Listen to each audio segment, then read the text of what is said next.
حامدا ومصلیا اما بعد. محترم حضرات و خواتین، سورۃ البقرہ آیت نمبر 35 سے 36 تک ہمارے ساتھ ہے. چلیے سب سے پہلے ہم اللہ تعالیٰ کی ان مبارک آیتوں کی تلاوت کرتے ہیں. اللہ تبارک و تعالیٰ کا ارشاد ہے: اعوذ باللہ من الشیطان الرجیم، بسم اللہ الرحمن الرحیم. وَقُلْنَا يَا آدَمُ اسْكُنْ أَنْتَ وَزَوْجُكَ الْجَنَّةَ وَكُلَا مِنْهَا رَغَدًا حَيْثُ شِئْتُمَا وَلَا تَقْرَبَا هَذِهِ الشَّجَرَةَ فَتَكُونَا مِنَ الظَّالِمِينَ. فَأَزَلَّهُمَا الشَّيْطَانُ عَنْهَا فَأَخْرَجَهُمَا مِمَّا كَانَا فِيهِ وَقُلْنَا اهْبِطُوا بَعْضُكُمْ لِبَعْضٍ عَدُوٌّ وَلَكُمْ فِي الْأَرْضِ مُسْتَقَرٌّ وَمَتَاعٌ إِلَى حِينٍ. ترجمہ: اور کہا ہم نے اے آدم، ٹھہر تو اور تیری بیوی جنت میں، اور کھاؤ تم دونوں اس میں سے با فراغت جہاں سے چاہو تم، اور مت قریب جانا تم دونوں اس درخت کے، پس تم دونوں ہو جاؤ گے ظالموں میں سے. پس پھسلا دیا ان دونوں کو شیطان نے اس سے، اور نکلوا دیا اس نے ان کو اس آرام اور راحت سے کہ تھے وہ اس میں. اور کہا ہم نے اترو یہاں سے، بعض تمہارا بعض کا دشمن ہے، اور تمہارے لیے زمین میں ٹھکانا ہے اور فائدہ اٹھانا ہے ایک وقت تک. اللہ تعالیٰ کا ارشاد ہے: وَقُلْنَا يَا آدَمُ اسْكُنْ أَنْتَ وَزَوْجُكَ الْجَنَّةَ وَكُلَا مِنْهَا رَغَدًا. اور ہم نے کہا اے آدم، رہ تو اور تیری بیوی جنت میں، اور کھاؤ تم اس سے خوب سیر ہو کر. جب اللہ تعالیٰ نے آدم علیہ السلام کو پیدا کیا، ان کو فضیلت عطا کی، تو خود اسی میں سے ان کی بیوی کو پیدا کر کے اس پر اپنی نعمت کا اتمام کر دیا، تاکہ وہ اپنی بیوی کے پاس سکون، راحت اور انسیت حاصل کرے.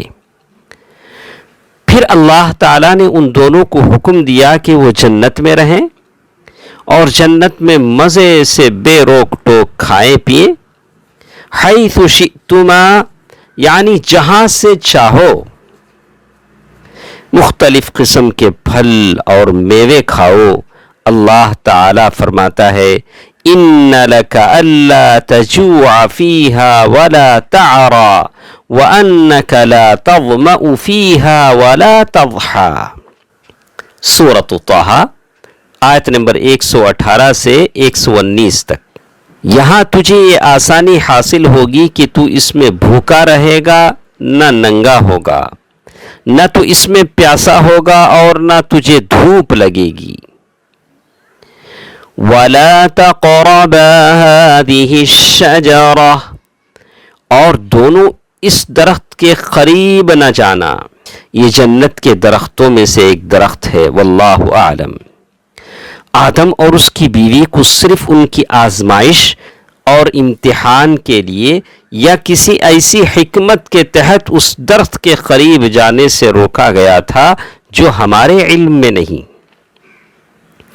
فَتَكُونَا مِنَ الظَّالِمِينَ پس تم بے انصافوں میں سے ہو جاؤ گے. یہ آیت اس بات پر دلالت کرتی ہے کہ یہاں جو منع کیا گیا ہے یہ حرمت کے لیے ہے، یہ نہیں تحریم کے لیے ہے. کیونکہ اس ممانعت پر عمل نہ کرنے کو ظلم کہا ہے۔ ان کا دشمن ابلیس ان کے دلوں میں وسوسے ڈالتا رہا اور اس درخت کے پھل کو کھا لینے کی خوبیوں کو مزین کر کے انہیں اس پھل کو کھا لینے کی ترغیب دیتا رہا، یہاں تک کہ وہ انہیں پھسلانے میں کامیاب ہو گیا۔ ابلیس کی تزئین نے ان کو اس لغزش پر آمادہ کیا، جیسے اللہ تعالیٰ نے سورۃ الاعراف آیت نمبر 21 میں فرمایا، وَقَاسَمَهُمَا إِنِّي لَكُمَا لَمِنَ النَّاصِحِينَ۔